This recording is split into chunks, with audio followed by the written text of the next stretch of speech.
All right. Welcome to Sideboard MTG. My name's Eric, and it's time for some Yarok Field. This is a Yarok, the Desecrated deck that runs Field of the Dead. So when a land enters the battlefield and triggers Field of the Dead, we'll actually get 2 triggers instead with Yarok. We've got a lot of other enter the battlefield triggers, but first I want to let you know that this stream is sponsored by Mana Traders, and if you want to check out Mana Traders, they're an easy to use rental service that you pay one flat rate. You get access to all of the cards on MTGO. Depending on what package you purchase, you'll be able to play standard, modern, vintage, legacy, and so on and so forth. They do have new rates, so if you haven't checked out Mana Traders in quite some time, you might want to check them out. Also, use the link in the description box along with the coupon code to save 15% on your first 3 months. All right, so let's get into the heart of the deck here, and I mentioned it just a moment ago, and it's Yarok the Desecrated. So whenever you trigger a trigger, you get to trigger that trigger twice, right? Okay, all right. Let me read it. It's a Death Touch lifelink 3/5, and I actually like 3/5s for some reason. I don't know why.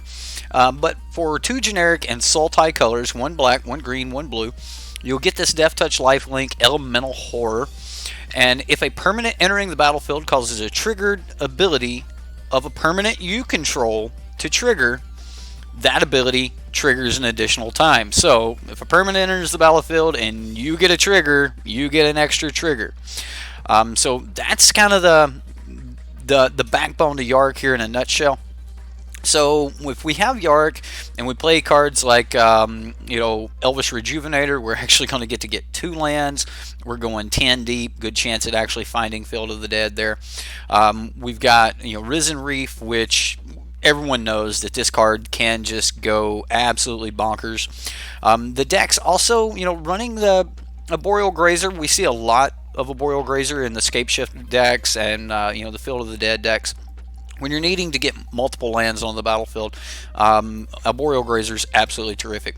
Now, what's kind of different about this deck versus the normal Scapeshift deck is we actually have some removal in this deck. Instead of just using like the Fairy to bounce things, we've got Assassin's Trophy and Disfigure in the main board. And then as far as a little bit of proactive removal, we have 4 copies of Thought Erasure, and we can get pretty much anything back because we do have Tameo, Collector of Tales, allowing us to just dig for cards and then pull cards back from the graveyard, which is pretty great. And then the big house in the deck is Cavalier of Thorns, and if you've been playing recently, you've run into Cavalier of Thorns. It's a 5/6 with reach, and as much as I like 3/5s, I really like 5/6s, especially for 5 mana. Seems pretty good, right? But when it enters the battlefield, you get to look at the top 5 cards of your library and put a land from among them onto the battlefield and the rest into your graveyard. Now that's kind of like Elvish Rejuvenator's ability, only you're not going to put them on the bottom of your library in a random order. You're going to throw those into the graveyard. But when Cavalier dies, you also can just exile it, and if you do, you get to put another target card from your graveyard on top of your library, so you know what your next draw is going to be. And then, last but not least in the main deck, we've got Nexus of Fate. Nexus of Fate's kind of one of those, hey, we made a bunch of zombies, but we can't really kill you yet, so we just want to go ahead and take an extra turn and kill you then, right? And that's kind of like the whole point of Nexus of Fate here. And there's only one of it, so I don't expect to see it a lot. The real important part about this deck is the mana base. Now, I would have to play with this deck quite a bit before I truly decided whether or not I like this mana base. If you notice on Scapeshift, it's running 4 copies of Breeding Pool. And Breeding Pool is great, but that particular deck's trying to be able to hit Growth Spiral on turn 2, whereas this deck's actually trying to hit Thought Erasure on turn 2. So you're going to see, more Watery Graves and things like that in this deck. Now, we do have some Guild Gates, which, this deck's not as big on Guild Gates as the normal Scapeshift deck, as we don't actually have Circuitous Route. We do have Memorial to Genius, and we do have the Gain Life lands. So we've got Jungle Hollow, we've got Thornwood Falls, And then Dismal Backwater, I think, is the last one here. So we do have 3, life gain lands here in the deck. Other than that, a bunch of utility lands. We've got Field of the Dead, of course, and then Field of Ruin for utility. And then we've got Blast Zone along with Arch of Araska. So a lot of late game power here just in our mana base. When we get over to the sideboard, we've got more copies of Disfigure. I don't necessarily think Disfigure is the right card, but it's not horrible. We have Legion's In, which is also another interesting piece of removal that could probably end up getting a lot better after rotation. It is sorcery speed though, but you do get to remove all other copies that are currently on the battlefield, and then you get to take any copies that they might have in their hand. So you don't get to go through the deck like some of these spells with this wording on them. You just get to peel everything out of their deck. But no, you get to get everything on the field and out of their hand and out of their graveyard. If you need to get something out of their deck, though, we have Unmoored Ego for that. We've also got Noxious Grasp to be able to deal with green or white permanents. Creatures or planeswalkers. And then Shifting Ceratops, great against those Teferi decks, great against Mono Blue, and even the Flash decks, it's pretty good. And then another copy of Assassin's Trophy. So that is the deck. We're going to get into some gameplay. I hope you guys enjoy. Let me get chat up here where I can read it. I'm sure I'm getting yelled at already. What's up, Skylar? Thank you, Mana Traders. That's right. Like, Mana Traders is great. Like, if you guys haven't, if you guys haven't actually used Mana Traders and you do play on MTGO, for the price of like a couple cards, you can pay for your monthly Mana Trader subscription. And if you play leagues, you can actually just take the tickets you earn and pay for your Mana Traders with the tickets. So you can basically go free to play with Mana Traders after you get set up. So it's not for anything else really, Gary. Okay, so I heard what Jeff Hooligan said about the deck, right? And Jeff Hoagland, Jeff Hoagland played the deck, and he had some mixed reviews about it as well. And I agree with him on some things, and not necessarily on other things. But my biggest thing is, if you're going to play a Field of the Dead deck, and you're going to go this hard into it, and when I say this hard, I mean there's some expensive cards in this deck, and if you're going to go that far, I think you should just play the Scapeshift version. It's stronger. Now, after rotation, we might actually want to be on. It's his deck, really? Yeah, I know. I know whose deck it is. I knew whose deck it was when I first seen it, which doesn't change my opinion on it. Like, the deck is he's playing it for the MCQ. Well, cool. Good for him. I still think he should be playing Scapeshift rather than to play this, but Jeff Hoagland knows what he's doing. He's a professional Magic player, so but in my opinion, I would rather play a deck that didn't turn on everyone's removal. I mean, I think you got a better game one like chance with Scapeshift than you do with this. So this goes over the top of the Bant one. All right, let's go play it. I'm not gonna sit here and argue with you the entire stream, Gary. I'm not gonna do it. All right, so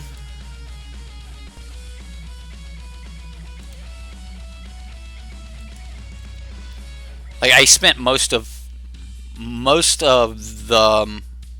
the stream with Merfolk arguing about 2 cards, and it's just not productive, right? Like, if you want my opinion on it, I'm giving you my opinion. You don't like my opinion, then don't take it. All right, well, we can do some ramp, but that's about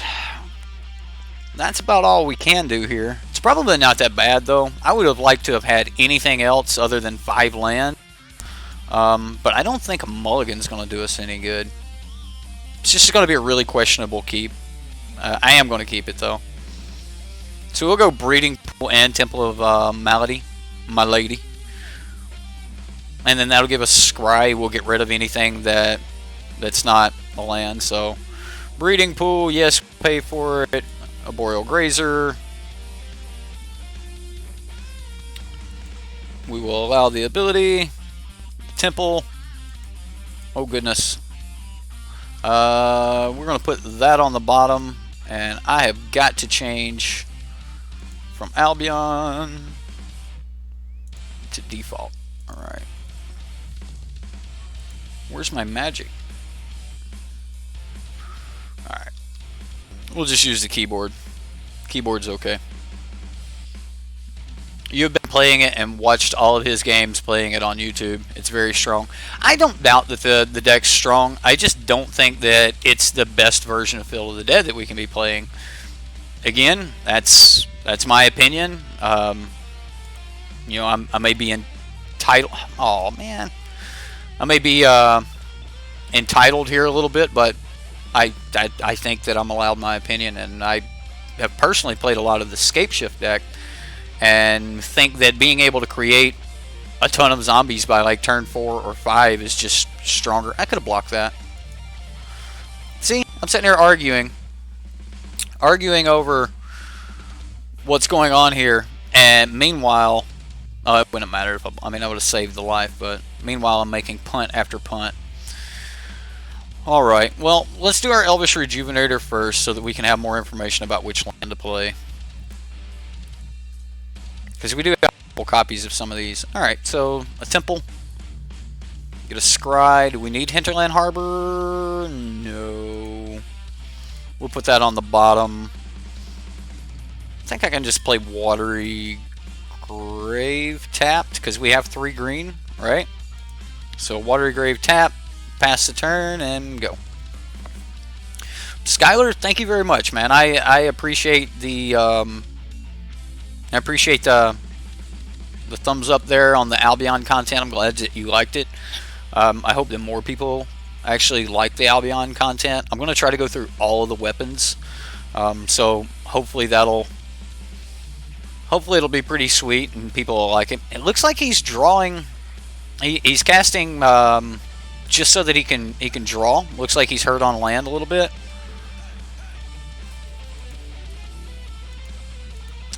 Fool me once, shame on you. Fool me twice, you won't fool me again.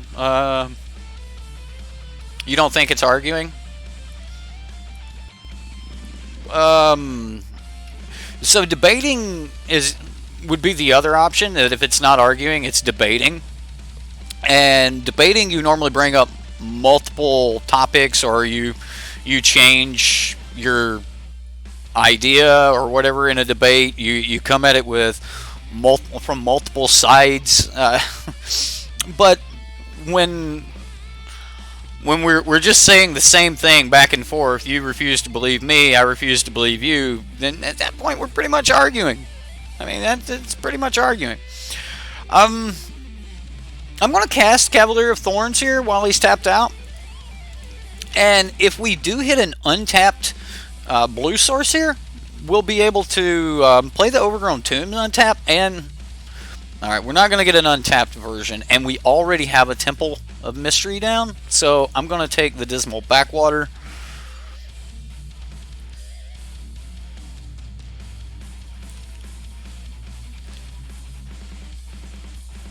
And then, would we like to pay 2 life? Why, no, there's no point. We start making zombies.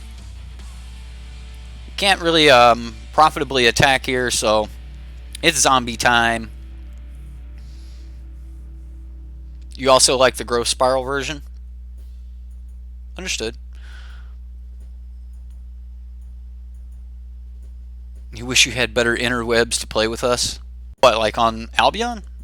It does require decent internet to be able to play Albion. I'm not gonna lie. Even though the game is not very like graphically inclined, if you will, it's taxing on a computer. It really is. And then when you start getting into like ZVZ content, it's really taxing. All right. Well, I mean, we can just start playing fields now. So I'm just going to go ahead and do that. we'll go ahead and play a field. I think we can Thought Erasure before attacks here. So we'll go blue, black, Thought Erasure. What does he have that we want to get rid of? Alright, so he's got a Wizard's Lightning, which means that if we do attack, he can block Thought Erasure. Alright, so I'll take the Wizard's Lightning. I do not want that Arboreal Grazer. So we'll throw it in the grave. And I'm actually going to start just, yeah, just swinging here. If he puts a bunch of dudes in front of Cavalier of Thorns, I'm not opposed to that. That's perfectly okay with me. We can just get back another temple or something. Yeah. And then draw temple next turn, I guess. He's gonna put it all there. Alright, so we're gonna change blockers so that we can do it like this and we'll kill the most. Alright, what do we want back? Kinda want the temple. Maybe we want another Thought Erasure. Thought Erasure gives us a Surveil. Temple will just give us a Scry. But Temple will also make 2 zombies. But yeah, we're going to make 2 zombies anyway. So yeah, I'll just take another... I'll take Thought Erasure. Like, we don't have to do it, but yeah, we'll go that route.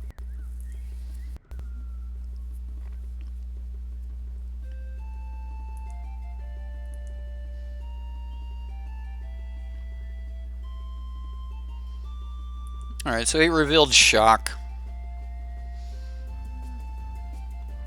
At this point, he's just got to start dealing with these zombies, or I'm basically going to run over him with zombies. Alright, so, I mean, let's go ahead and Thought Erasure, get our Surveil going. He shocks a Zambi. Big surprise. Yep, alright.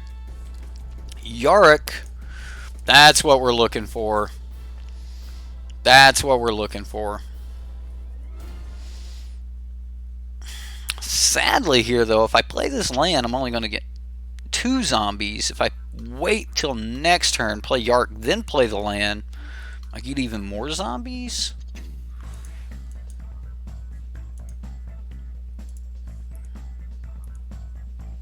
Yeah, I think this is the way to go, especially with our opponent just holding Mountain in hand. I think it's better to wait 1 turn to play this land, so I'll hold on to the land.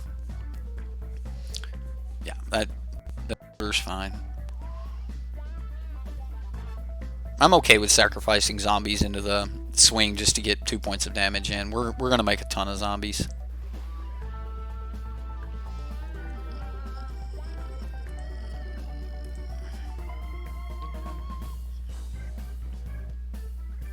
So now he's faced with the decision, does he pump, does he not pump? He is going to adapt and hit us fairly hard. Alright, so we're going to go black, green, blue, field. If he has counterspell here, it's going to be so bad. Alright, so we went from making 2 zombies to making 4 zombies instead.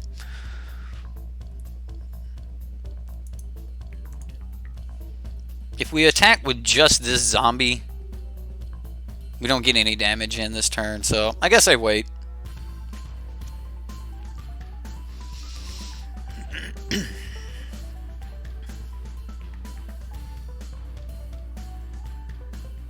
Alright. We won the video game there. Alright, begin sideboarding. We're against budget blue-red. Like, I don't even know where to go with this. This figure's probably really good. Thought Erasure seems a little weak, kinda. Shifting Ceratops seems okay. I'm going to take out Tameo and Nexus of Fate here. Bring in Shifting Ceratops. We have a good chance of just like beating him to death with Shifting Ceratops and Cavalier of Thorns, which I'm not opposed to. I'll take out Elvish Rejuvenator is kind of important. I think I can take out an Assassin's Trophy. That brings us back down to 60. Do we want...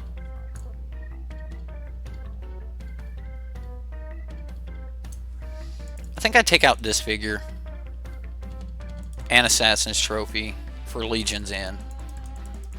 I think Legion's End's better. We'll leave in a Disfigure. Assassin's Trophy's more of like I wanted to... I think Assassin's Trophy's more of like we want to deal with enchantments and things like that. And I don't think we're really dealing with that here. Won't be here long. You have to get back to the Dark Tower series on audio book.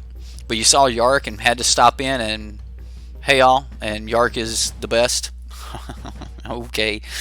Thanks for stopping in, and I am also in the middle of an audiobook. I love audiobooks. I'm going to keep this hand. This hand looks fine. Right, we've got plenty of removal. I mean, we're going to come in tapped on the Hinterland Harbor, but we've got plenty of removal after that. So, if I go Hinterland Harbor here, I can actually just like play Swamp next turn.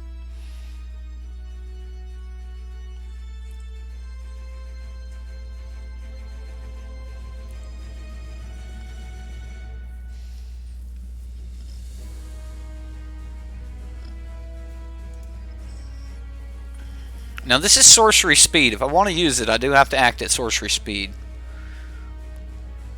Is this what we want to try to pull everything out of his hand? Like make sure he doesn't have more of these? I don't think so. I think I just want to like stick with Disfigure here.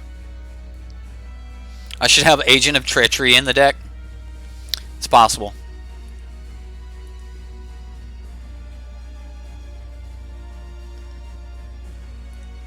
What series? What series are you listening to? Dark Tower series? Who's the author? Who's the author on that?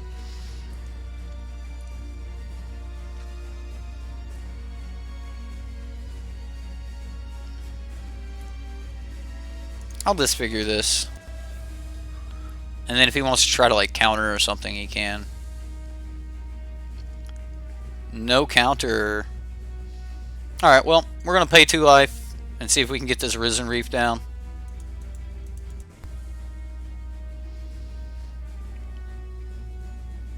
Opt.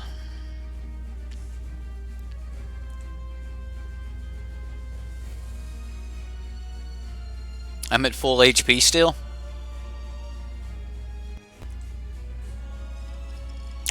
So the whole point of disfigure in that situation was not to actually kill it, but was to try to get him to spend a spell on his turn, so he would be untapped on my turn. So like that was my purpose. Okay, so it's wizards, like pure wizards with Adelice. That's interesting. All right, so we'll go with the temple. I'd rather scry than that. That seems okay.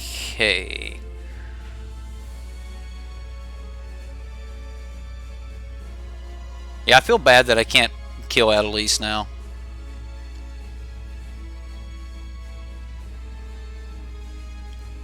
Yeah, I get that when you typed it, I was. Yeah, I'm gonna leave that on top.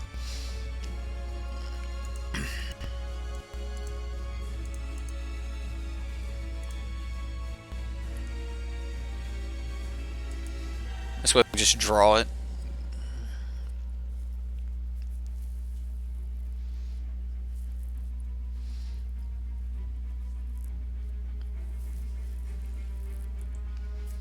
So Adelice is coming. Again, I only cast the spell because I wanted to try to get him to use his mana on his turn so that I could get down that Risen Reef on my turn. He didn't fall for it. I still went for the Risen Reef. He had the counter spell. So, yeah, that was the point anyway. All right, another Yarok. Well, we can gain a little life. Unfortunately, that's about all we're gonna do.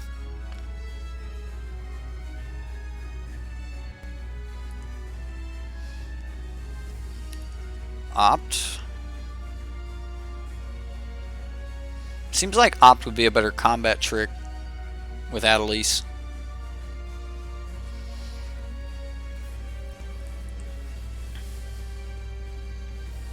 So he's still got 4 spells in hand, and he's not just firing things off with Adelise on the battlefield, so I assume that Yarok's going to get countered.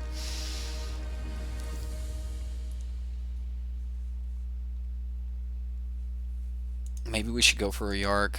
I mean, we've got both though. We've got 2 of each.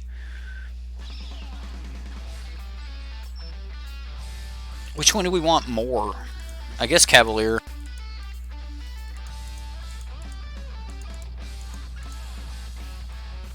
This will get countered. Yeah. Play land pass.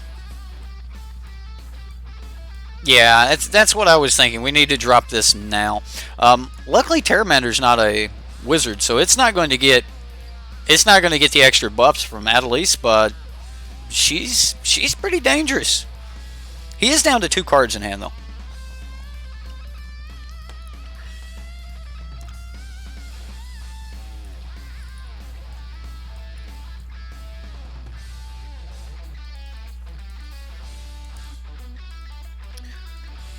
I've never really been a Stephen King fan. Like I know a lot of people absolutely love Stephen King. Yeah, there we go. And that's over.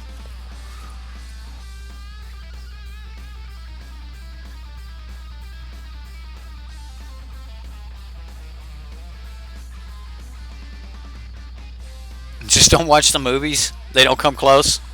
Understood. There's a lot of books that are like that.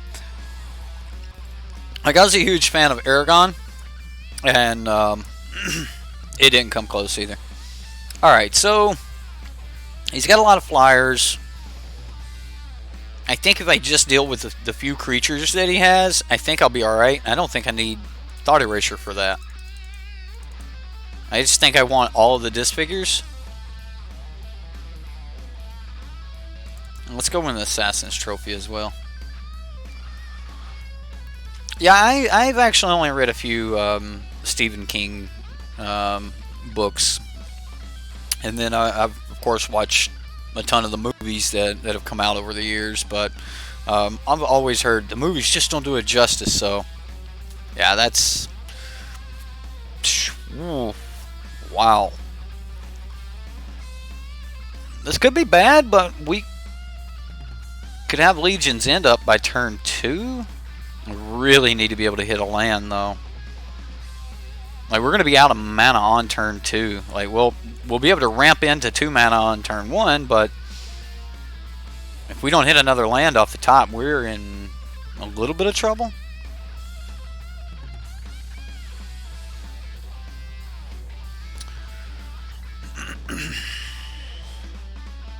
It's really questionable to keep. I think I'm mulligan. Alright, so we do have 3 land here. Assassin's Trophy. Yeah, I'll keep this. Actually, I think I'm going to put the Assassin's Trophy back. Alright, so we're going to come in tapped on turn 1 since, like, we want to be untapped on turn 3, right? So that we can actually make our first cast. And we can, I think we disfigure this now. Oh look, another life gain land. I think I can wait though.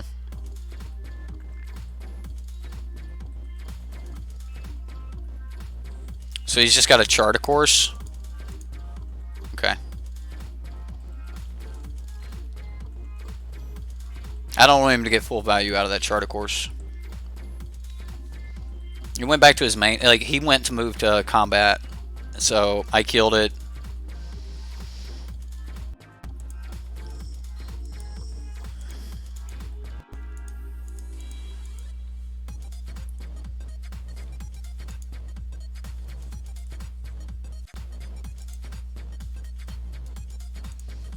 I would like a different land.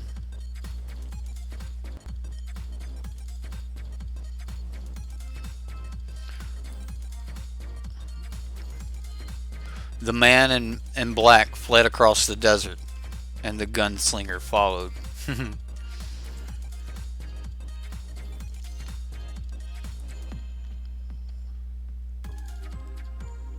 No charter course. Okay, so maybe maybe I called it wrong.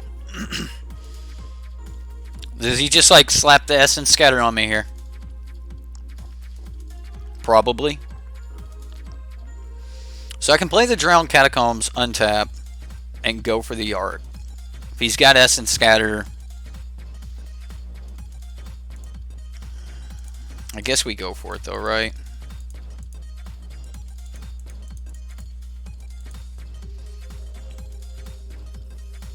I mean, I could wait, but... Ooh. Alright.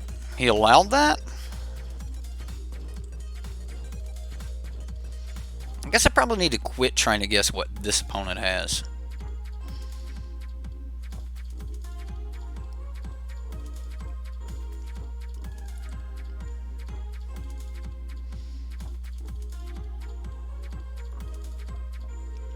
So, Scryland, double Scry, Hinterland Harbor. I don't have one of those, but I don't need one either. So, I'm going to put that on the bottom. We'll get a little more value out of the Scry. I don't need that either. We've got 2 lands that we can play. Like, starting next turn, we get to... I think I want to do this. He may put both in front of it and then shock. That's 3 cards. So if he shocks on top of this, that's 3 cards. Yeah, I'm okay with that. That's a fine trade. Because now he has to stop Field of the Dead.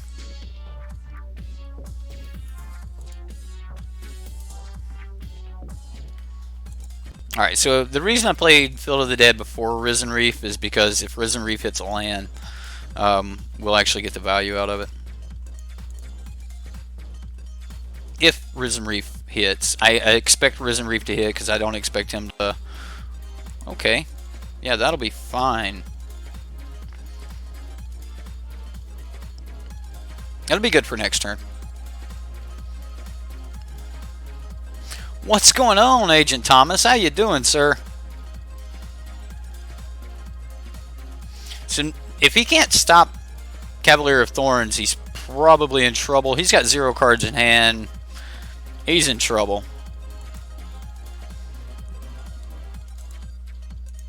Green, green, green.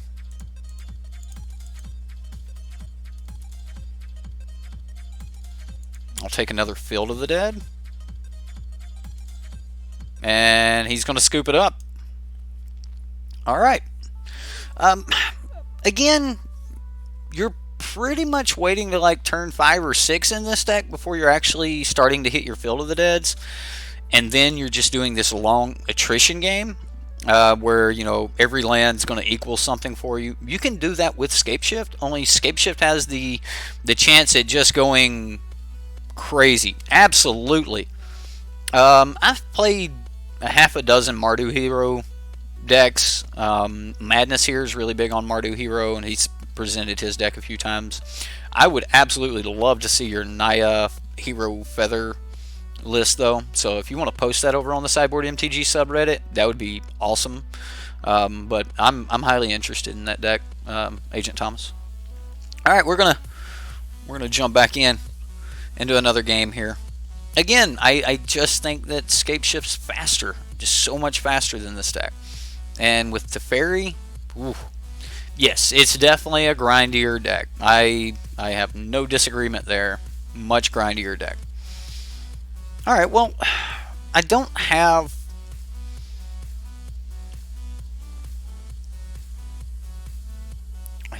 a good turn one play, but the hand's not bad. Like, we've got a little bit of ramp. We can scry. I think I want to scry next turn. Yeah, let's do that. Let's keep this. It's slow, but this whole deck's a little slow. I also don't think that Hoagland would actually truly announce the deck that he's going to take to an event. Like, maybe he would, but most pros do not let it be known what deck they're taking to a given event. I don't know. And you'll always be on the opinion that it is the second best hero deck out there. I'm willing to just take the first draw because, like, I already know what I'm going to be doing for the next couple turns. So scrying later after I have more information, like scrying on turn one when you don't even know what your opponent is playing, you have no clue what's going on, is not always like the greatest thing in the world. So I would rather scry on turn two. Actually, we're going to do a bunch here. Alright, so we're going to go... Hold on a minute. Let's play our land for the turn. We'll go green, a Boreal Grazer.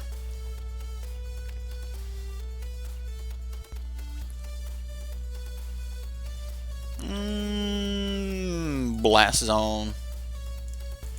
Green, a Boreal Grazer, and now Scry. Looks like some type of Tamer deck. Probably Tamer Elementals with Paradise Shroud. But again, I think scrying after you have information is more powerful than blind scrying. So now more about what I'm playing. I probably would just leave that on top no matter what turn. Even though the original plan before we drew the second Boreal Grazer was going to be to try to set up for a Thought Erasure. So it's kind of like when you're playing Feather and you have the option to draw. You normally, like, depending on what information you're having. So he's 100% serious about playing this deck. Maybe he is. Look, it's a Risen Reef deck. Alright, so now I actually may just want to take this Omnath out of his hand.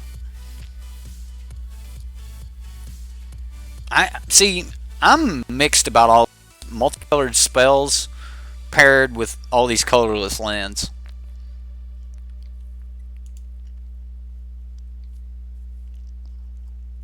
So if I Thought Erasure right here, then that's it. Our turn is over. But we could make sure that he doesn't have Omnath or something. So all the colorless lands seem bad. We'll see if Hoagland wins. What? I gotta read this. Oh, it's the one that whenever another creature you control dies, you gain life, and if it was an elemental, you put a 1/1 counter here. He's got Nagate.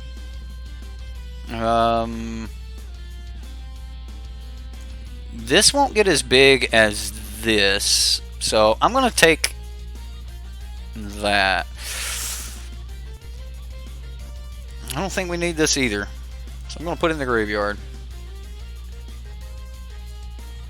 If I didn't already have my 3 green sources, then maybe.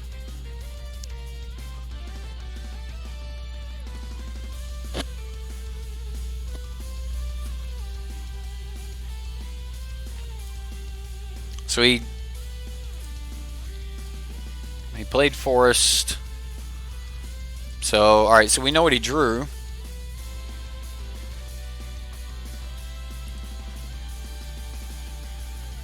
He draws another card, and then does he reveal it? No reveal. So he's got 2 cards we don't know about. And he has his negate mana up.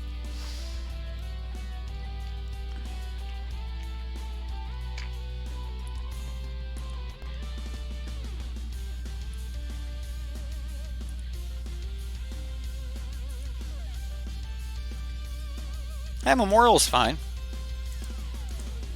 Hopefully we'll find a Field of the Dead here. I think Cavalier of Thorns and the Elvish Rejuvenator are really important to this deck because it doesn't have Scape Shift. Oh, that's bad. It's not what we wanted. We do have the City's Blessing, though, so we can start drawing cards. Although, if we don't deal with this Risen Reef fairly soon, that's probably going to get out of hand. Because he's already gotten 2 cards up.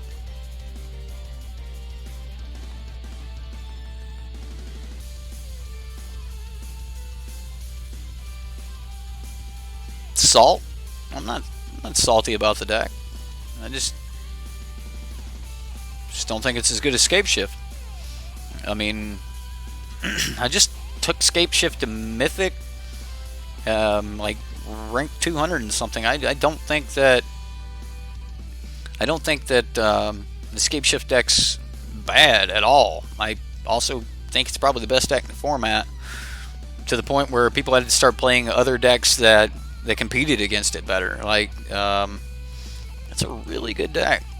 Of course, you know, any deck that has Field of the Dead in it, and you go into the late game and just start top decking lands, and both of you are top decking lands, your lands make zombies and their lands make them salty. I don't know. I think it's good. This was against the odds deck.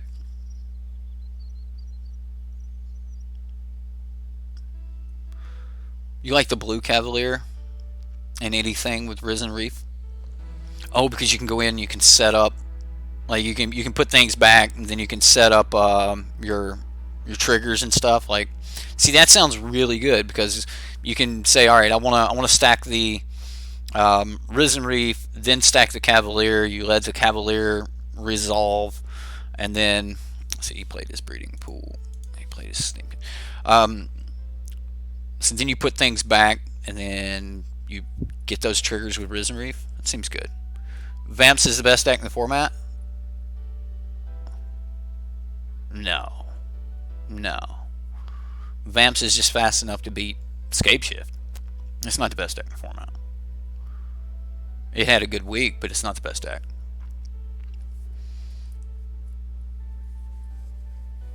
Vamps is tier 1 right now. I'm not going to deny that. And all tier 1 decks are kind of equal in some way, but I don't think Vamps is the best one. Again, my opinion. You guys may be all about Vamps, and you're like, I can't believe he said that. But I don't think Vamps is the best deck. I think Scape Shift's the best deck in the format. Vamps didn't like alter the way people are playing their decks. Scape Shift did, right? Like, Vamps were like, okay, well, I just need to make sure that I have my anti-aggro cards, whereas Scape Shift, like, you had to actually go get other cards that you normally would not be playing with. Tomek, for example. Who wants to play with Tomek? You ain't got no choice when you're... I've got to get rid of this Risen Reef. He doesn't have Negate open right now, so I'm going to do it now.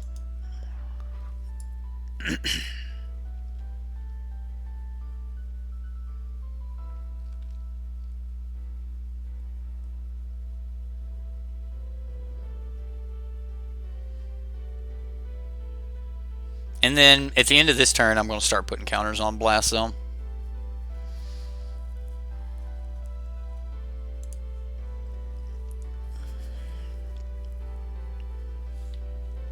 Yes, exactly what we want to see.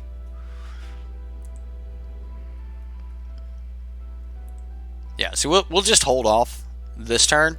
We'll put a counter on Blast Zone, and then next turn we'll pop all of his 2-drops.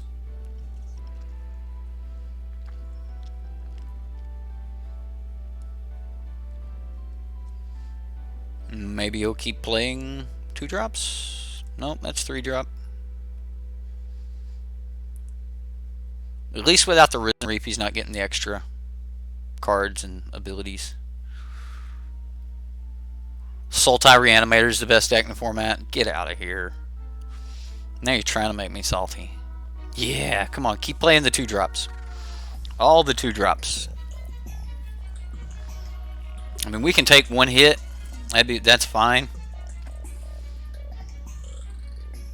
Sultai Reanimator. Oh, that deck is such... It's for the memes. It's fun, though. It's probably one of the most fun decks in the format. That's fairly competitive.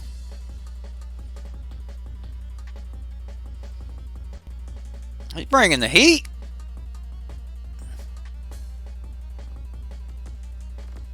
Does it mean he's got a burn spell?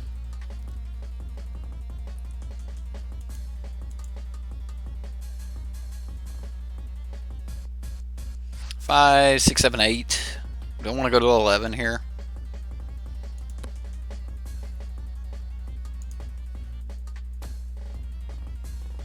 We only lose the 1. We'll go down by 3.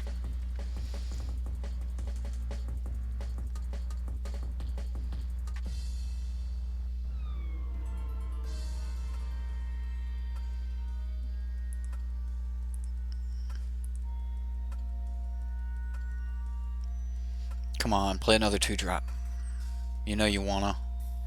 Play 2 2-drops, and then just hold negate.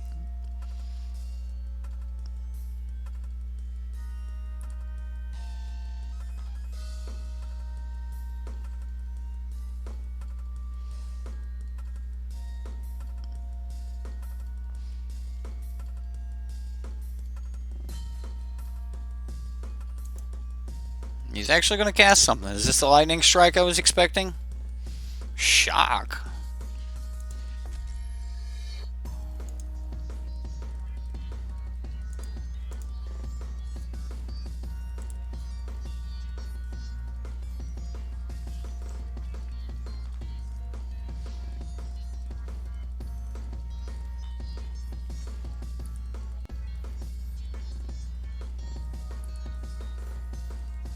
So we'll play our field, make a Zambi,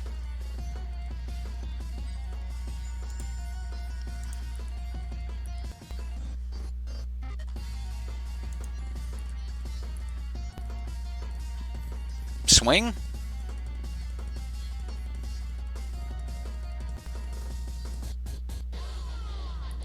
Yeah, I should have popped him beforehand, right? Like, now that he knows they're going to be gone. That was a punt on my part. Like, I should have popped it so that he tried to get rid of the Cloud Concealer there.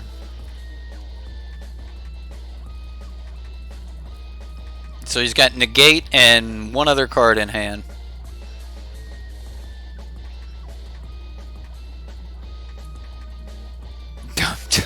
Don't hate on you. He's weak to hate cards. And the setup is obvious. You can get picked apart easy.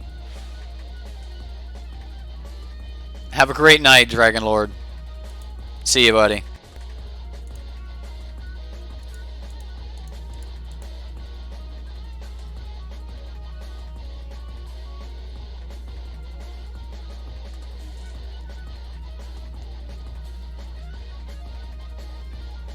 Each thing with converted mana costs 2 or less, buddy. Or, no, not 2 or less. Converted mana costs 2. My bad. So we're still going to take 2 here. But we kill 3 creatures.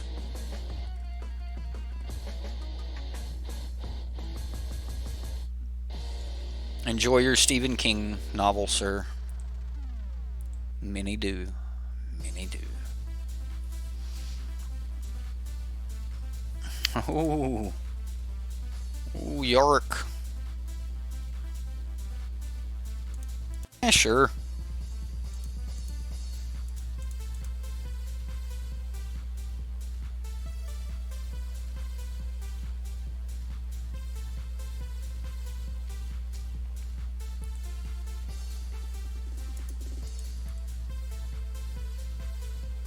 Swing, bada bada.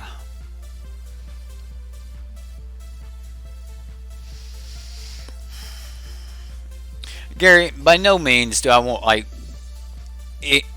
I don't think this deck is bad, alright? And I'm not saying that the deck is bad. I'm just saying that I think that there is a stronger Field of the Dead deck out there. Now, this deck may just be good in its own right in other ways, but I don't think the deck's bad. I just don't think that it is a tier 1 deck, and I don't think that, like, this is not the deck I would recommend to people.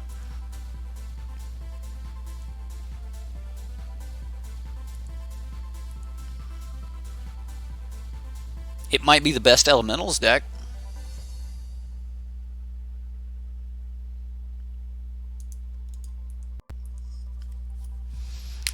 I couldn't see a reason to not play Yarok last turn. Just because we know our opponent has, like, negate and one other card in hand, and we're about to have, like, all the mana in the world. I think I'm just going to sacrifice Memorial to Genius.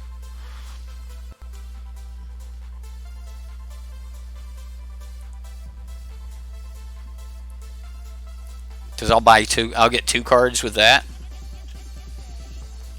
And we'll put Memorial to Genius in the graveyard, so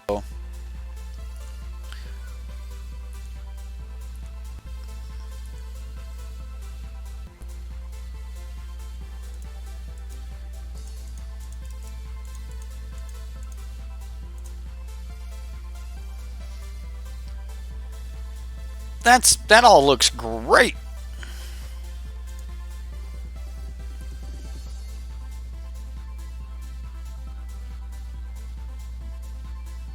Not that we need to play any of this. Naya's on the Reddit now. Thank you, Agent Thomas. Appreciate it, man. I will probably play that deck tomorrow night. Like, I've been toying around with my own variation of that deck. So we'll probably play it very soon. We get multiple triggers here. This is so good. Like, Yarok himself is just so good. Yep, we'll reveal that. Or don't reveal that. We just put it in our hand. We don't reveal that. I mean, he's dead on board, and at this point, I'm just, like, overkilling.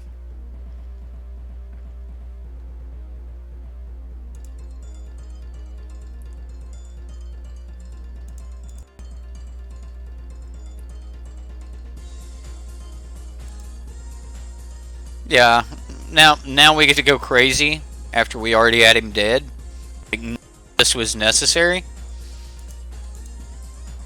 So, I mean, I could still cast another Elvish Rejuvenator here.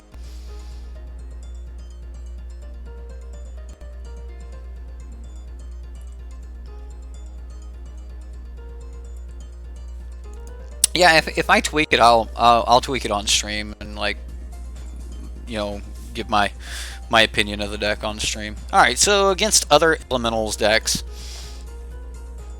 we might want to kill the Trailblazer. This is really good at killing Trailblazer. If we pull the Risen Reefs out of his deck's actually really bad. Shifting Ceratops is, like, pretty broken. Getting rid of this.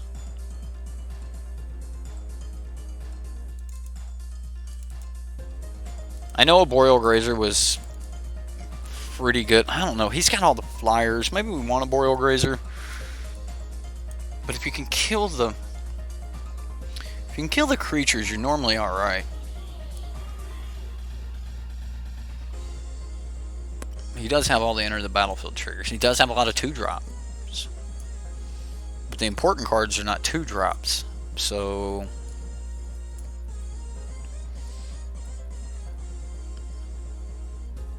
maybe we want Tamiyo. Let's run it like this. I think Shifting Ceratops can beat this deck.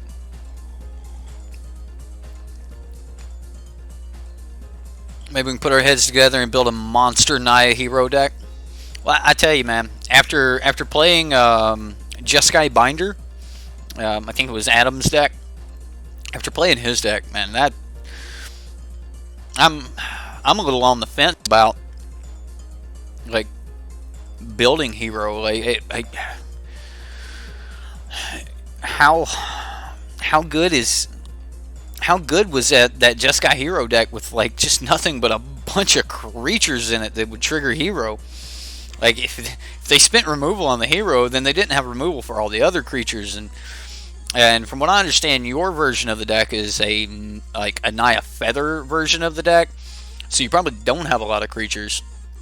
So like tweaking that deck versus just making a whole other Naya hero deck, there might be two decent Naya hero decks floating around in there. Let's see here. All right, so if we Watery Grave on turn 1, we can disfigure his creature on turn 2, and then yeah. So if I just Watery Grave, pass.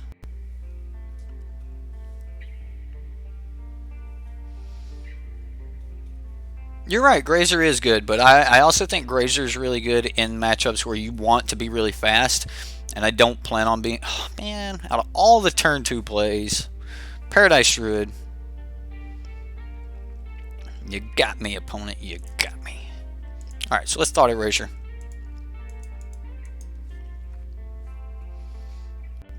Alright, what are we taking? I think we take Risen Reef. He doesn't have a red source, so Creeping Trailblazer is not the greatest thing. Oh, he does have a red source. Arrgh. Rejuvenator? We want that? Probably. Yeah, let's put it on top.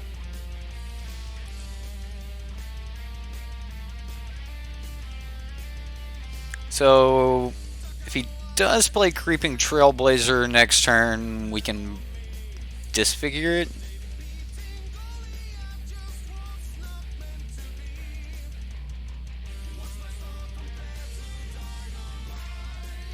American Hero's the best hero? You're hilarious. Okay, so he's just going for draw.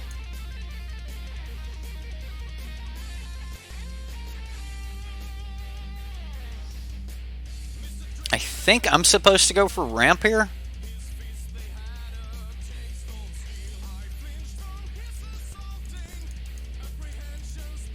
Yeah, let's do that.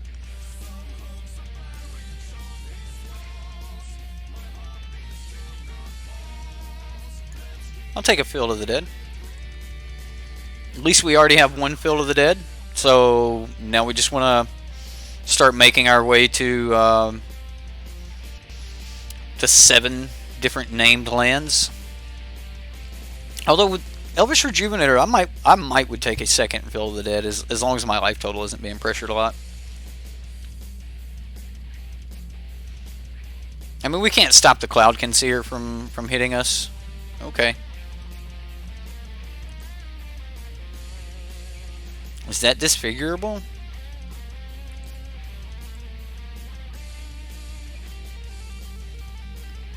Do we Field of Ruin his land?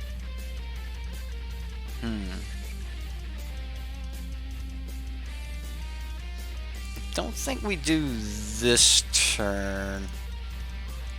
I am going to disfigure that Paradise Druid now. And then we're going to play our Risen Reef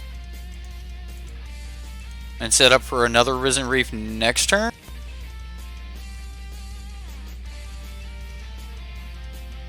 Maybe we get lucky and hit a land we don't currently have. I mean, he's stuck on mana right now, and if I can continue to like force his mana screw, then I'm okay with that. I'm actually... That's fine. Getting in there. Send that message.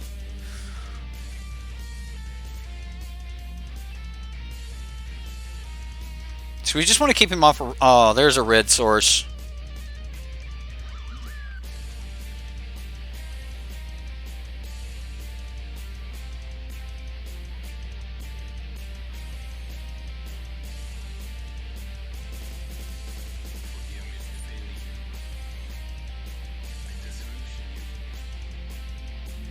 He's still coming though. We need to finish this kind of quickly.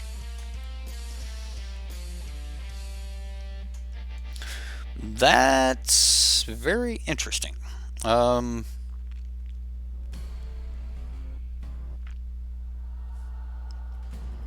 something I need to know.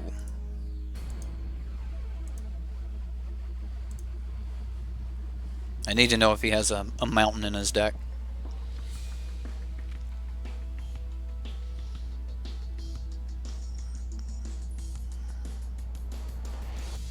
I'm going to get the forest in case we top deck a Cavalier. I mean, I've got breeding pool.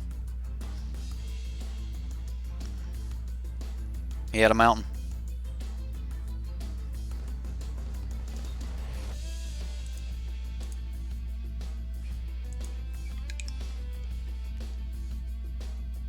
I think we go Risen Reef.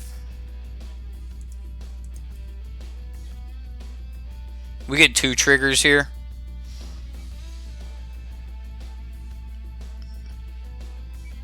I was really hoping he didn't have a mountain in the deck. Oh, he bounced a Risen Reef for only 1 trigger.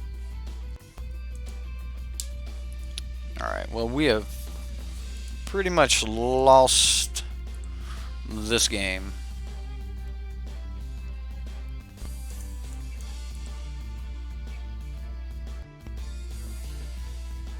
He has beat us with 2 mana.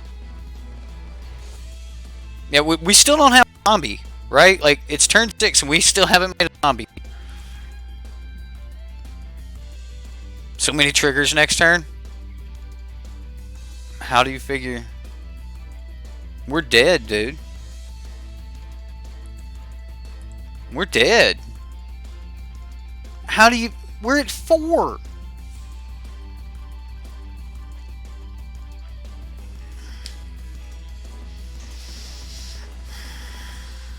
Alright, so if we play Yarok and kill... Alright, so we can play Yarok and kill. That's slightly okay. Alright, so...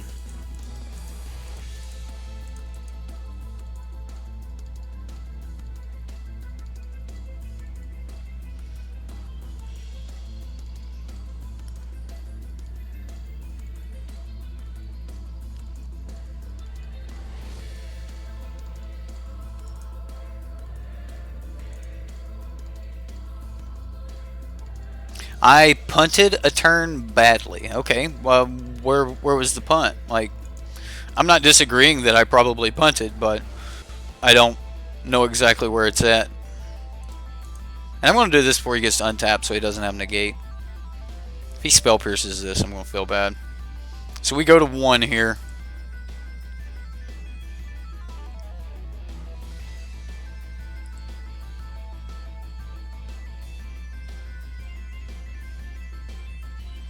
Just don't have a lightning.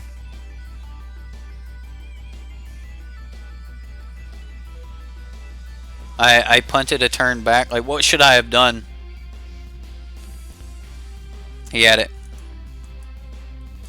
Like, what play should I have made there, Gary?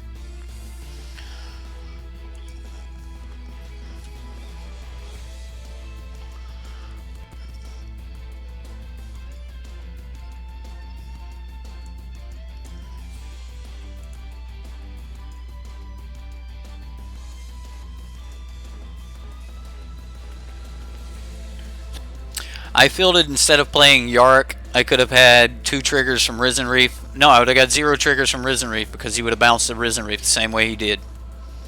So 0 triggers. And I didn't know that. And what we did know that if we used the Field of the Dead, we could get 6 mana out of 5 mana and not have to pay 2 life for the breeding pool. Like, it was different lines. I'm not going to say it was a punt. Like, taking a different line is not necessarily a punt. Sometimes taking a suboptimal line for a chance is something that you have to do, and I was hoping that he didn't have a mountain. There's a chance that he showed me a mountain in game 1 that I might have needed to be aware of, but I'm not 100%. I think Assassin's Trophy's bad here. And I will bring in a Boreal Grazer on the play. Maybe take out one Cavalier. I know Cavalier's good, but it's also really slow. More than likely, I would have hit a land, then played yours out of turn. So we didn't hit a land, and that play would have turned out really bad for us. So, but we had no way of knowing that at the given time. I'm going to keep this hand. We can go Simic Guildgate on turn 1, turn 2 Watery Grave, pay the life, start Thought Erasing. And then if we do hit some more green, which is probably highly possible. I mean, we're at 16 life already, right? Because we want to get down our Elvish Rejuvenator and get into more land. And I want to play Elvish Rejuvenator before I play Risen Reef, flat out because it's more likely to be guaranteed a land. Now I might not need to. And I don't have to pay the life. Look at that. Alright. So now we're theoretically 18 life. Alright, see what we're working with here. Do we take Risen Reef?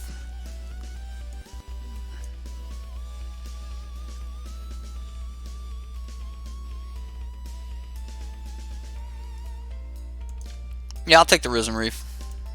Yeah, sure. So now we actually have a play for next turn. So he goes land, Lightning Stormkin. Oh, it's a Sulphur Falls. It means it comes in tap. So we have even more time. It's okay.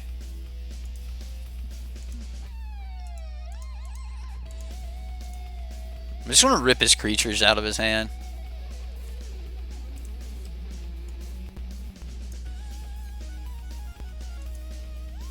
He did get another. Sure.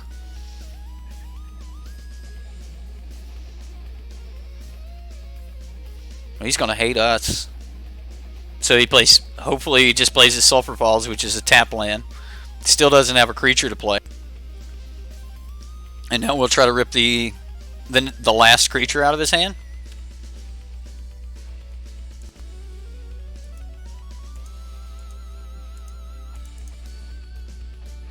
The triple Thought Erasure draw.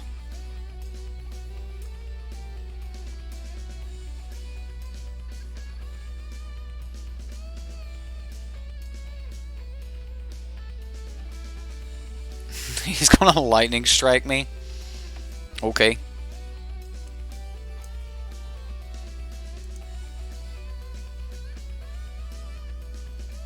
I need that, so we're gonna leave that on top. I mean, he's not going to unsummon or disperse the Shifting Ceratops. We won't have the third. We won't have the third green source to activate Shifting Ceratops immediately, though. But once we get it down, we should be in a pretty good position.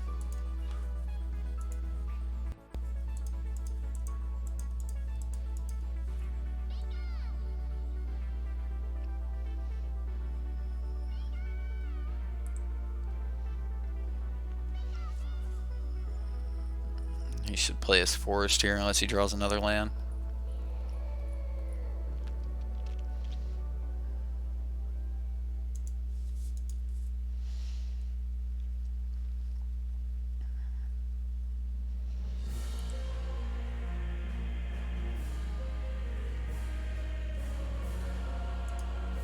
That's pretty sweet. So I'll Rejuvenator first, and then we can go for the Risen Reef. Like, Rejuvenator will dig deeper, so we're more likely to find a Field of the Dead. Not that we 100% need it now that we have Shifting Ceratops on the battlefield. Does he have a counterspell?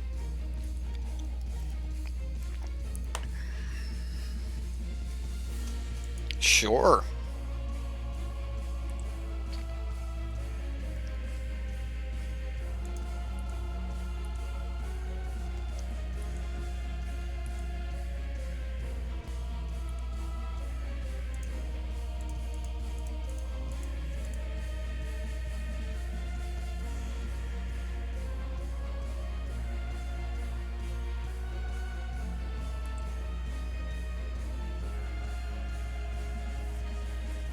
All right, well, that's 5 more looks at a for a Field of the Dead. That again, I don't necessarily think we're gonna. Sure, dude. Yeah, let me play that again. So the next verse will be same as the first.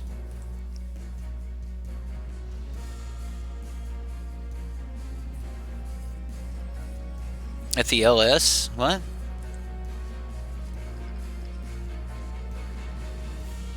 The Lightning Stormkin?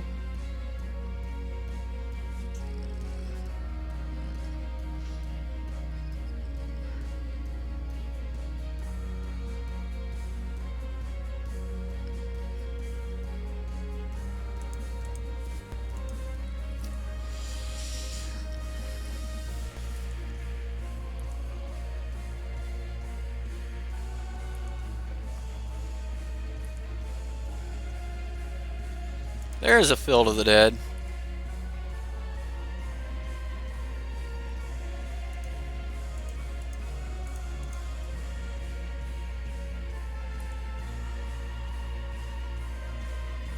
Take another Field of the Dead.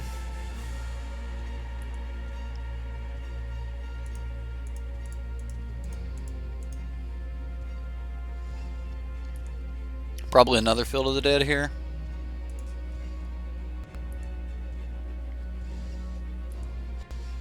You're doing it, Peter. You're doing it.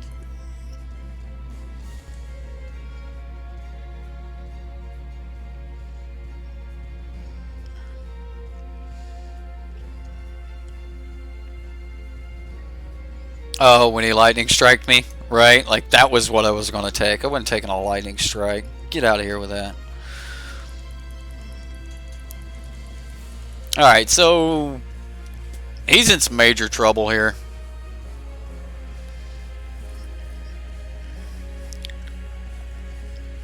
The triple thought eraser draw, though, that's pretty broken, right? Like, it's pretty broken.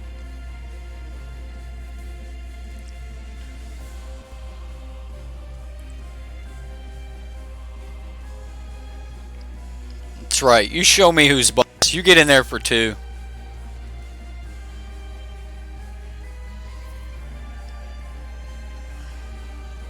I'm playing it. I want to know what's on top of my deck. Technically, I should have tapped a colorless land here. Oh my goodness! I should have tapped a colorless land. Look. Oh no! I punted, and now I'm not going to be able to play my Cavalier of Thorns because it matters so much. All right. One more. Yeah, hitting the triple was pretty good there, Agent Thomas. I'm excited to see this Naya Hero deck you've built. It seems like it's going to be pretty interesting. This deck is good. Like, it plays well. It plays smooth. I was on the fence about all the colorless lands in it, though. I'm not sure that it needs Arch of Araska. I like Memorial, though. I just don't think it needs Arch of Araska. I don't like the colorless mana there.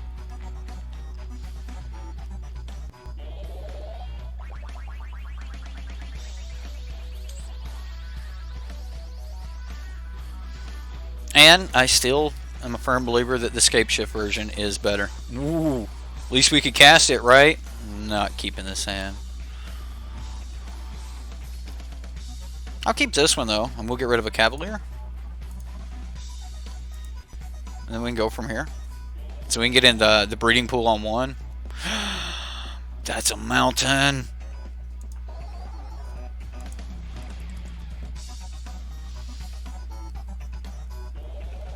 So I can Drown Catacomb and start playing the Thought Erasers. Uh-oh. We gotta grab that feather out of his hand, like, now.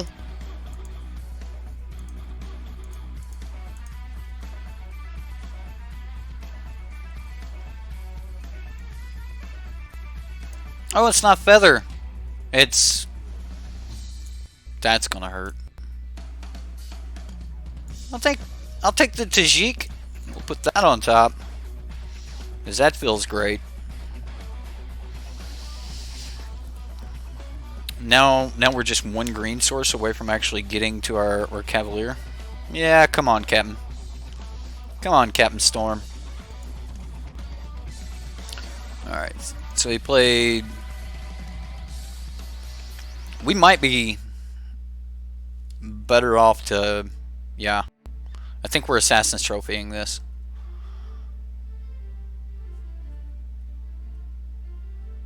And the Assassin's Trophy Temple...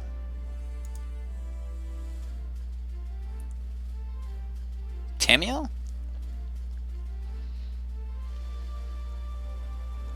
What do we want to do with Tamio?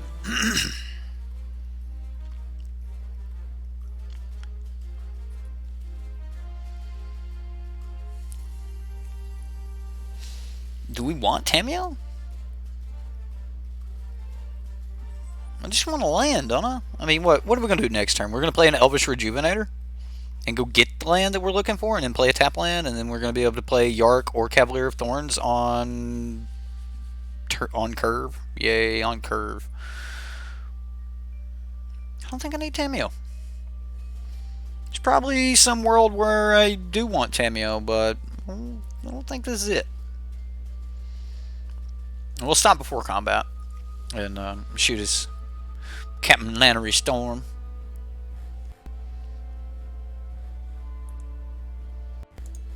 Alright, so we're actually going to let him get into combat, and then I'm going to do it.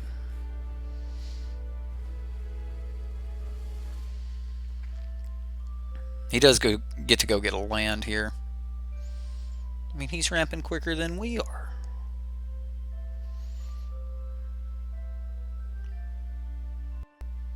Resplendent Angel.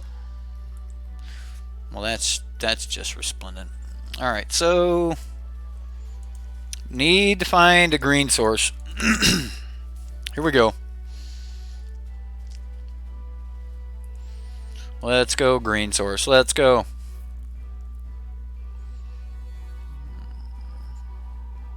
Ooh, temple. I don't have Temple of Mystery yet.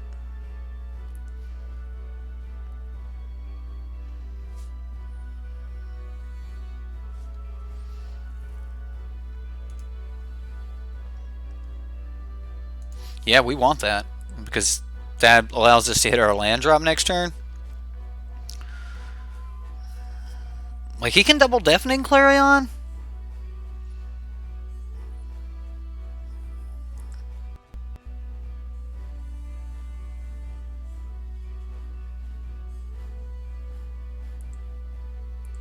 I mean, this is going to be a little bit bad, but...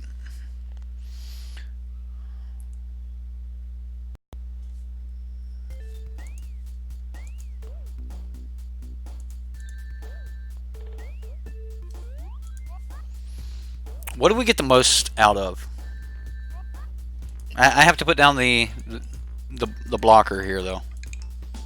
Yeah, I don't think I've got a lot of choice. I think I have to put down the blocker, and then if he kills it, then I get to get an Assassin's Trophy back. So, yeah, I'm going to go that route. So we need a land that we don't currently have.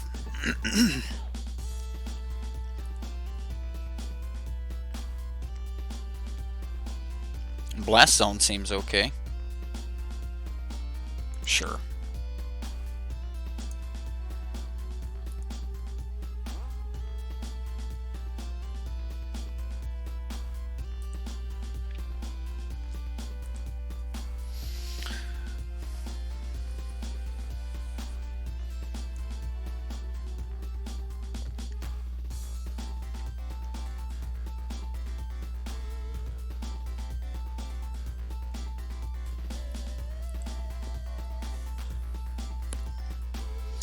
Beat by red-white mid-range.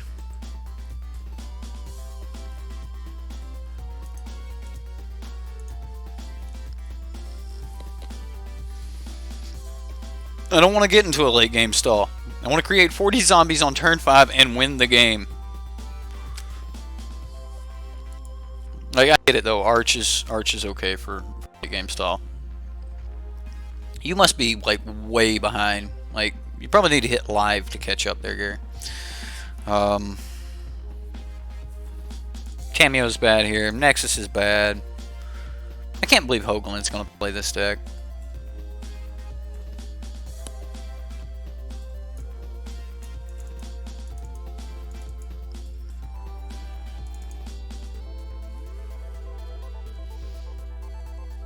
Disfigure's okay. Maybe I just take out the Disfigure, bring in another Assassin's Trophy. Assassin's Trophy feels bad, but if he has like Lyra and things like that, yeah.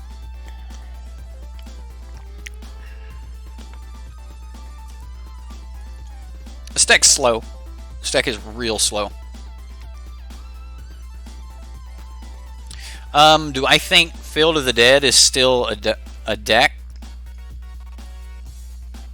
You see this? Yeah, no, I've got a hot spot there on my green screen. Sorry, guys. I mean, this deck's a Field of the Dead deck, and I'm sure that some ramp is going to be printed in the next set. I mean, that's kind of a thing. They print ramp, right? So, probably Field of the Dead's probably going to still be around. Like, I don't think that it's really going anywhere. And I'm sure we're going to get more pieces for it. So, that's probably... Yeah, I'll keep this. It's a little risky, but I'll keep it. Yeah, we want all the lands we can get right now.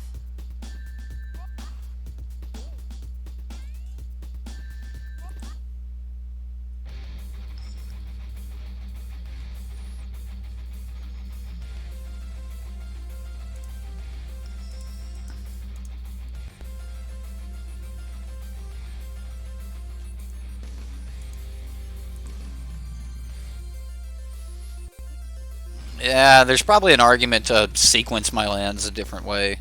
I don't really think it's gonna matter a whole ton.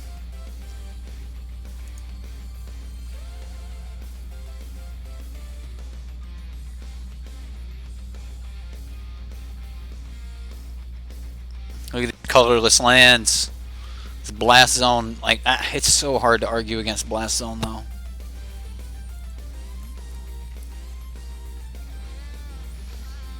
Tocatli has to be dealt with.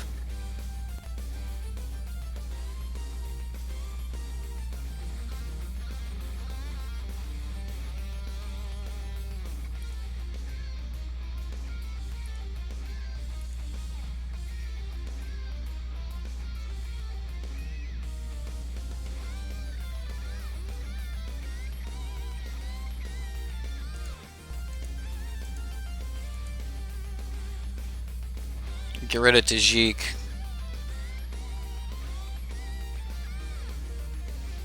I mean, he can get the +1/1 counter on this. I'm going to have to kill it next turn anyway.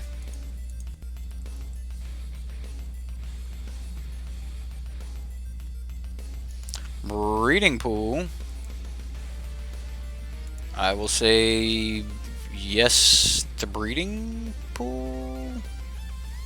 Green. Yeah, I mean, it's not an enter the battlefield.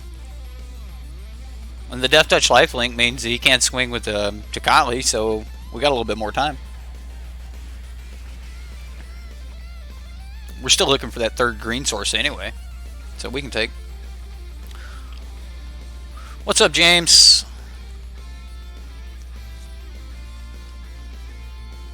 Alright, well, Tocatli gets to live now.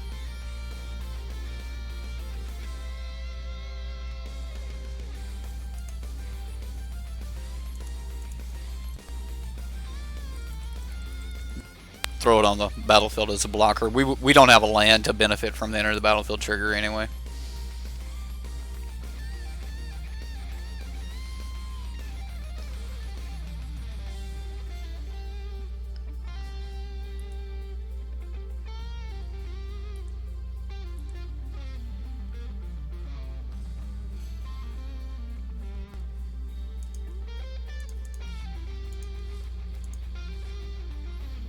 So I'm going to attempt to pop the Ixalan's Binding and block Tocatli Honor Guard.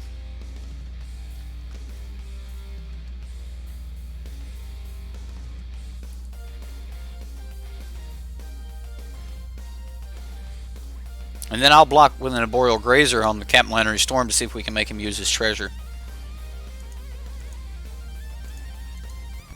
Maybe he'll use that treasure to kill an Arboreal Grazer.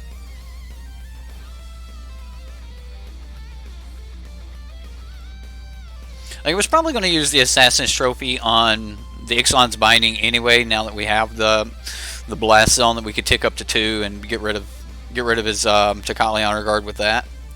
Don't just have another Honor Guard. Resplendent Angel. Okay. Green Source off the top. Let's go. Come on. You can do it.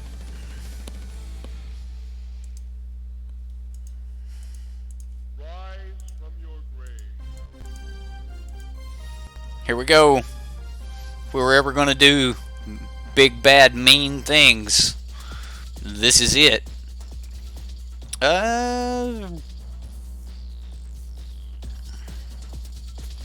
I don't want to scry before I'm going to get this next ability, so I'll just gain the life.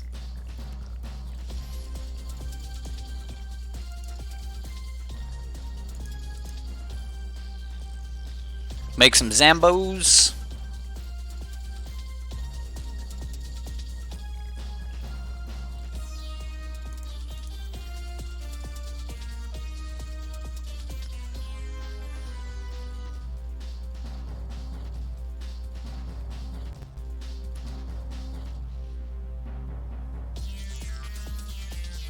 Make some more Zombos.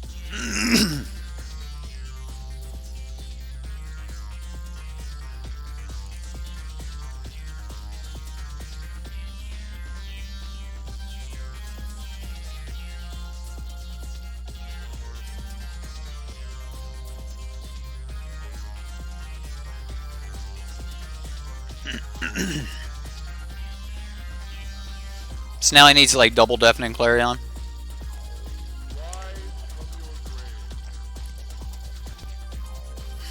This actually does not stop Field of the Dead. Do I think one Veil of Summer main deck is worth it in a Command the Dreadhorde deck? Oh, wow. I don't know. Veil of Summer and Command the Dreadhorde.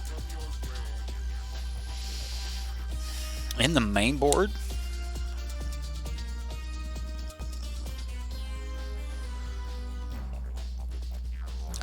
I think Field of the Dead is going to still be a deck and probably evolve somewhere or another.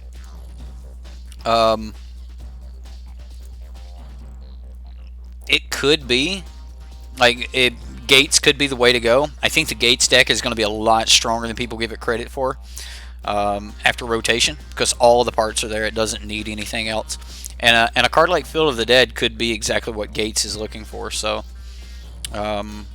It's highly possible.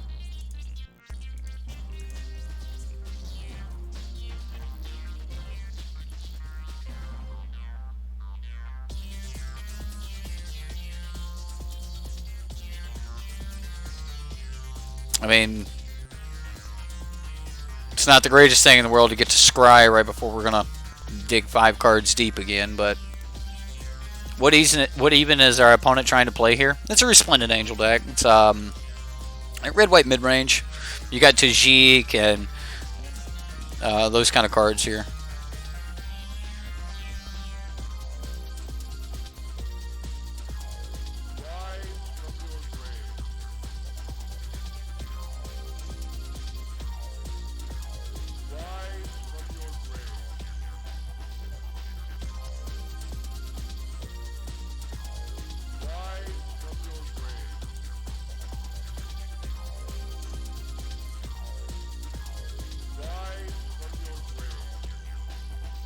I would love for him to put both of his creatures in front of Yarok. I mean, what we've currently done is not necessarily enough to win this game. We seen in game 1 that our opponent had 2 Deafening Clarions in hand, and it'd be really easy for our opponent to just sweep the board here. Again, using cards like Teferi can allow you to scape shift at the end of your opponent's turn. I think until rotation, run the scape shift version. Okay, opponent.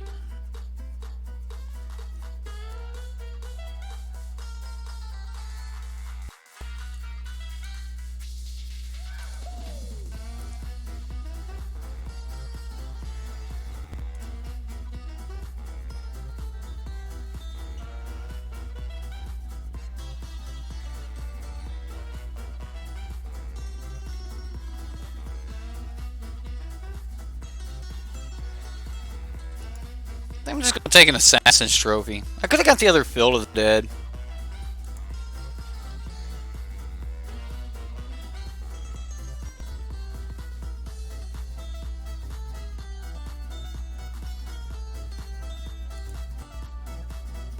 What am I missing? Oh, yeah, okay. My bad. I was looking at it wrong. I was like, wait, that's supposed to go back to my hand. No, it wasn't. Top of my library. Yikes. Yay!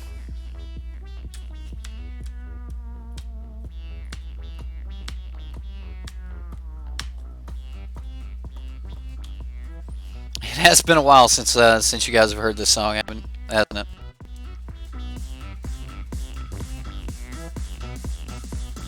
I think of Barry Drake every time I hear this song now.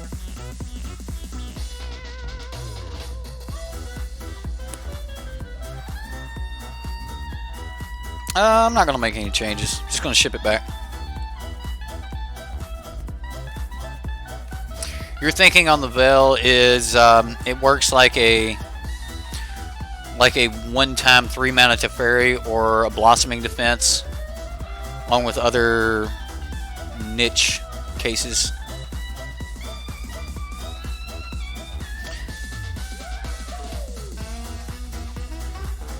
So it's actually no good against a Teferi deck because you can't play it at instant speed, and the card doesn't really work at sorcery speed. So you're putting a bit of a dead card. Although it's actually okay the turn that Teferi gets played, because you can make yourself immune to Teferi, and then the only thing they can do at that point is uptick it, which sometimes it's a nightmare for them to uptick Teferi.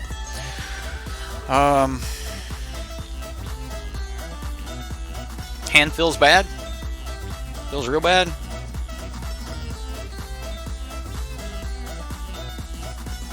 Might not be that bad though. I mean, I've got some removal and a Thought Erasure. I do need to get to a black source, but I actually think that's accomplishable.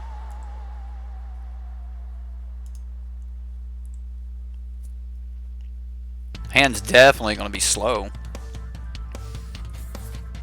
Oh, of course he had a thought. Oh.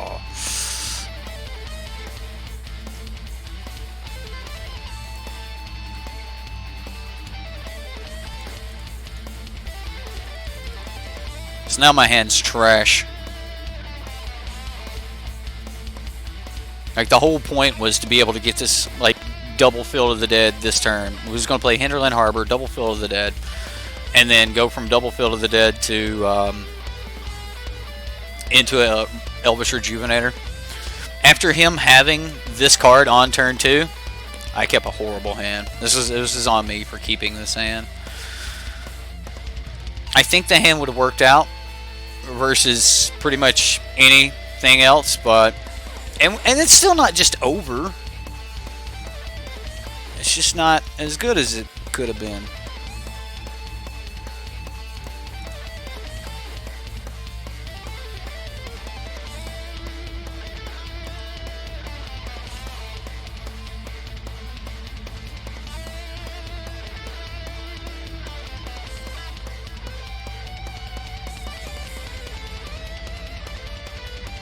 Wow, is this Lyra? Shalai, Voice of Plenty. Yeah, GG. There's probably some world where we could have pulled out of that, but no thanks, right? Hoagland, if you listen, man, don't take this to the MCQ. This deck's not that great. It's a good deck. It's a good deck. Don't get me wrong. I don't think this is the deck. But then again, I watch your content, and I know you would tell me that whatever, and you don't care. So, good luck, man. I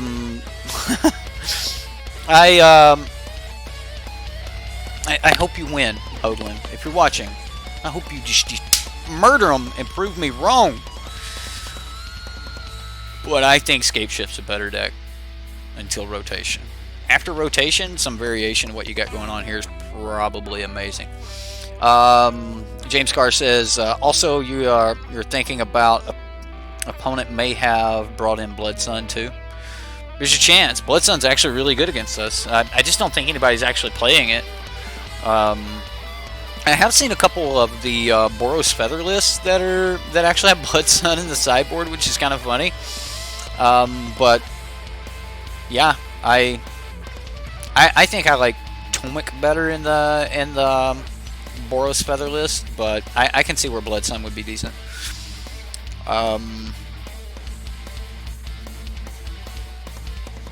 It does. Wait a minute. Veil allows you to swing through a board of zombies from Scape Shift. How does Veil let you swing through a board of zombies? You've seen it with with Lotus Fields. I have seen that as well. I think Deb made a Lotus Field deck. So, all in all, deck's fun. I think it's maybe tier 1.5, possibly even tier 2, because I don't think elementals themselves are really great right now.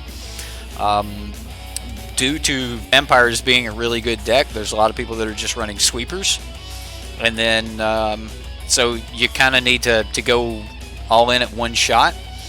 People are also running sweepers to be able to deal with all the zombies that are created from Field of the Dead. So, you know, there's a lot going on as far as that goes. As far as like the meta looks, I don't think